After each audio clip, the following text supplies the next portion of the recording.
today, the highest 5-star. He was an appointed position by Congress. He commanded all the armed forces. He also led the expeditionary forces in World War I, mentored by many generals. Now, if you look to the right up on the hillside, you see that blue spruce tree up there in the distance. That is a World War I memorial tree. And there are 2 white markers up there. One marks the grave of General Pershing, the other his grandson who died in the Vietnam War. Now, what's humbling about his grave and where he lies, he chose a simple white government marker just like his men. He wanted to be buried near his men, to the right and left, Section 18, primarily casualties of World War I.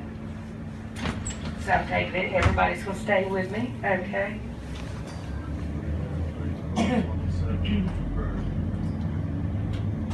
Now that's actually a really nice area to visit when it's a little bit warmer up there on the hill. If you had that ANC Explorer application on your phone I mentioned earlier and walked around up there, you'd find the grave of Corporal Ira Hayes, one of the flag raisers at Mount Suribachi, Wajima. He was a Native American Indian, a member of the Pima Indian tribe. Some of you may remember the Ballad of Ira Hayes, an older song sang by Johnny Cash. Somewhat tells the story.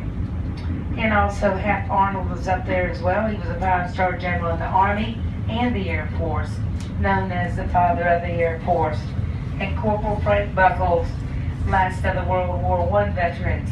He lived to be 110 years old. Pretty awesome, huh? Yeah. Now, to your left, you see that large white cross back there against the back wall? That is the Aragon Cross, a gift from France, dedicated to the Americans that served in France in World War I. Now we're going to make our way down to the Memorial Amphitheater. Now during the tour I generally mention this because it's commonly asked questions. You'll see many of the markers, they have stones or rocks on top of them. Many guests want to know what's the meaning of that. And it's actually an older Jewish tradition. Simply means I've been there, I'm remembering you. So many people do this today, not just of the Jewish faith. And you may also find coins on or around the markers. Generally, they're affiliated with the military. A penny meaning I knew you in the military. A nickel, we were in boot camp together. A dime, we served in the same unit. And a quarter, I was with you when he died. Now guys, as we make this sharp right-hand turn, ahead and beyond the left, that large gray marker, the obelisk, is the Rough Riders Memorial. A veteran of the unit, Theodore Roosevelt, dedicated that in 1907. To your immediate left, the marker with the flowers is the Battle of the Bulge. It was the largest land battle in U.S. history. And again, to your left, this lone-standing nurse on the hillside, the Nurses Memorial Nurses Section, initially dedicated to the nurses that perished in World War I, but now to all nurses. Now as we make our way into the Memorial Amphitheater, where you'll view the changing of the guard at the tomb of the unknown soldier. This is a very solemn, reverent ceremony performed by the 3rd Infantry Regiment, the Old Guard, the oldest active unit within the Army.